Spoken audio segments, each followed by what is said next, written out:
Assalamualaikum warahmatullahi wabarakatuh. Hello everyone, my name is Almira Putri Wicaksono and my stand number is 20201250041. I want to analyzing A Midsummer Night's Dream. Describing the world of Shakespeare's Midsummer Night's Dreams is one of the earliest and famous plays by Shakespeare, written in 1595 until 1596. It is a unique comedy combining a few elements of tragedy as well. Multiple subplots work under the main plot that is about the wedding ceremony of two characters, is Theseus and Hippolyta. All this make this play a comedy worth to watch and worth to reading. As characters go through the process of transformation during the play, this transformation is both physical as well as emotional. Such a listener experiences it in his emotion due to the mischief of Perry, while Bottom experiences a physical transformation from man to a donkey, and similarly Demetrius' transformation is of love from Helena to Hermia. A Midsummer Night's Dreams was written in a highly creative period in Shakespeare's career when he was moving away from the shallow plots that characterized his earlier drama and discovering his more mature style. A Midsummer Night's Dream does not have a single written surge. The dramatic structure on Shakespeare's Midsummer Night's Dreams. The introduction. Hermia loves Lysander. Lysander loves Hermia. Demetrius loves Hermia, but Helena loves Demetrius, and no one loves Helena. The Aegis wants his daughter killed if she doesn't follow his plan of marrying Demetrius. The exciting action is Titania and Oberon quarrel. Lysander and Hermia run off together and get lost in the woods, and Demetrius and Helena follow them. Oberon and Titania, the fairies, fight over a relative small thing, has very serious consequences on the entire natural world. In contrast, the young lovers are worried about a serious thing, love, but the way they deal with it only matters to themselves and their families. The rising action is Puck put love potion on Lysander eyes by accident, causing him to fall in love with Helena and Hermia.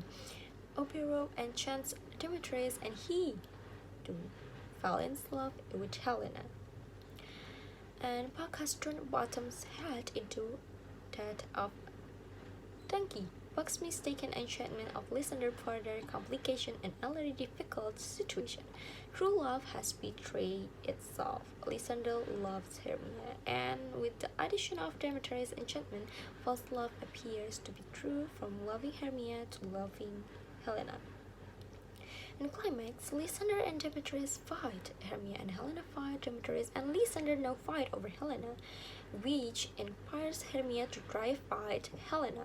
Puck leads Demetrius and Lysander in opposite direction, and Hermia and Helena's fight seems irresistible. Demetrius and Lysander haven't resolved their quarrel, and even as they fall asleep, they say to kill each other. Helena runs away from farming Hermia, and they say to each other, leave open the distinct possibility that no matter what, their friendship might never recover. The castle troop Oberon released Titania from the spell, and Puck gives Lysander the remedy juice, and Demetrius declares that he's in love with Helena. Theseus announced that the couple will be married, and the Bottoms awakes with his own head back, and three couples are married in Athens. Paramus and Thebes in performance. Oberon and Titania and Puck bless the host and the couples. The central character and the characterization. Puck is Oberon's clown who is an experienced in playing different types of magical tricks of unhuman. His pranks create peals of laughter on the audience. He also responsible for transforming the head of Bottom into head of a donkey. Oberon being the king of the fairyland, seems to be at a dugger's ground with Titania, who does not want to release an Indian boy whom he was. over to a night. His deep desire to take revenge over Titania compels him to expect to bring a love potion, which creates a lot of confusion in the play. Titania is the pretty queen of the fairyland. She tries to stop her husband, attempts to hand over the Indian prize to a knight. Her character gives away a contrast motive when her love for Nick Bottom is created through the pure of love potion. Lysander is a young man who loves Hermia. His love process shows her problem. One can face in love, he is unable to marry Hermia, as her father is against this marriage. When Lysander flees away to the jungle with Hermia, and they become a victim to which he develops a lover for Hermia. Demetrius. He is a young man who loves Hermia. During the play, his love for Hermia awakens, and this because of nature of his love, which is not based on mature feeling. His because love is accident when the treats Helena to love her in dangerous forest. Hermia, the daughter of Aegeus. Hermia loves Lysander and wants to marry him. She is the best friend of Helena. Hermia thinks that Helena has won the love of her love with her beautiful age. Later, Puck solves the problem, and Hermia retrieves her lost love.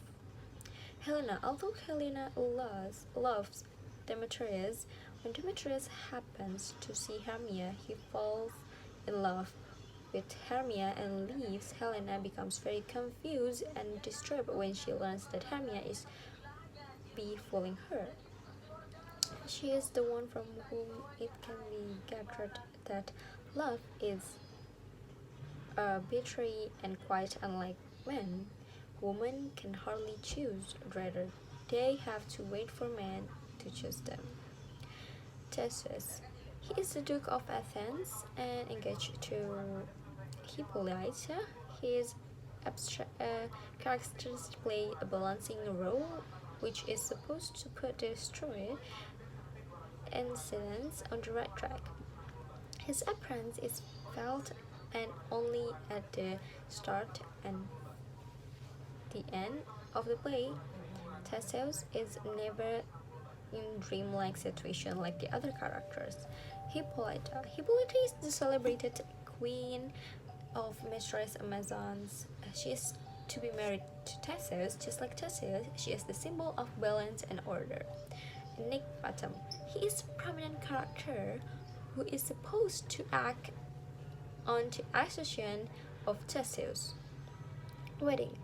He is exert his abilities as coach as advisor, but being overconfident makes ludicrous mistake. He also makes bad use of language. The language and rhetoric of A Midsummer Night's Dream. One allusion. Act 1, Scene 1, line 169 to 170. I swear to the sea, by Cupid's strongest bow, by his best arrow with the golden head. Act 1, Scene 1, line 209 to 210. Tomorrow night when Pope thou behold her silver visage in the watery glows. Act 1, Scene 2, line 22 to 23. I could play Archel severely, or a part to tear a cat and to make all split. Act 1, Scene 2, line 32 and 33. This was lofty. Now, name the rest of the players this Elros. Vain. A tyrant vain. A lover is more condoling. 2. Similar. Act 1, Scene 1, line 47. To your father shall be as God. Act 1, Scene 1, line 9. And then the moon like a silver bow. Act 1, Scene 1, line 145. Breathe as the lighting in the cold night. 3. Act 1, Scene 1, line 183. Your eyes are lodestar, and your tones sweet air. Act 1, Scene 1, line 76 and to 78. But earth liar, happy is the rose, the still than that which is watering on the virgin's horn, grows, lives and dies in single bloodness. Act 1, Scene 1, line 142. What death or sickness did lay siege to it, making it momentary as sounds. Comage relief. Act 1, Scene 2, line 23 to 30. That will act some tears in the true performing of it. If I do it, let the quencher look at their eyes. I will move from. I will condole in some measure to the rest. Yet my chief humor is for a tyrant I could play across rarely, or a part to tear a cat to make all split. Paradox, Act 1, Scene 2, line 5. The most lamentable comedy and most cruel death of Pyramus and Thrax. Moon, as a powerful force, stands for love, dreams, and chaos. Woods symbolize untamed nature and unpredictable fairy magic. Flowers represent both nature and love's magic by causing people to fall in and out of love. Foreshadowing. Act 1, Scene 1. The course of true love never did run smooth. Dramatic irony. In this play, the fairies try to make some characters fall in love, and then this fairy turn to their love into heart. Sometimes they think that it is a dream. However, the audience knows the reality behind the phenomenon. Apostrophe. Act 2, Scene 1, line 365. How now, spirit? Where wander you? Hubris. Act 2, Scene 1, line 49. I am the merry wanderer of the night. Suspenses. Act 2, Scene 1, line 471. Pale in her anger, washes all the air. 12 Use of Imaginary in Midsummer Night's Dream. In William Shakespeare's A Summer Night's Dreams, the use of imaginary, the moon, an obstacle to romance. The moon is often depicted as feminine, virginal, obstacle to romance, which male character finds cold at the play is opening an impatient Deus climbs to Hippolopta. Oh, mad things, how slow this old moon winds. She lingers my desires like to a stadium or a dowager. Long withering out a young man's renew their wedding is still 4 months, days away. So the current month is getting old for him is metaphor of a man waiting to receive an inheritance from an elder man, patron reflection his mind frustration at having it wait to be joined with the moment promised to him. The moon facilitator to offer romance. However, Hippolyta is content to wait the 4 days until the wedding. She imagines that the moon, like to silver bow bent in heaven, shall behold the night of our seminal hero. She also She associated the moon with an heavenly bow rather than a rich Diana. And Act 5, the wedding play, is performed for Theseus and Hippolyta. In it, the moon lights the way for lovers, Pyramus and Thebes. Pyramus says, "Sweet moon, I thank thee, gracious golden glittering glance. I trust to take off Thebes' side. Here the moon's light is golden and sunny rather than cold and gloomy. Night protective shelter are down out torture. The moon, of course, is really only seen at night. However, Shakespeare used the night as a spirit subject for imagery. In Act 1, Lysander tells the distraught Hermia to meet him in the woods at night to see to elope to Athens. The cover of Night will both give them a chance to be together in private elude accused with the calm time. In Midsummer Night's Dream, Shakespeare played with the themes of love, art, imagination, and dreamings to forge and offer all meaning for his work. His play within a play found in Act 5 expand on his and portrays the relationship between the audience and the performance on the stage, especially Venus' disordered prologue to the play mirrors the distorted reality, characterizing the dreamy night dim wood.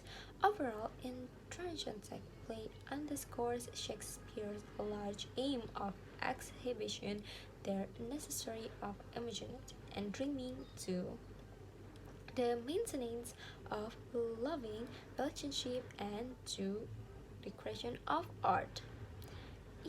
Interpretation of a Midsummer Night's Dream. The interpretation of a Midnight Summer Dreams is revelation the truth of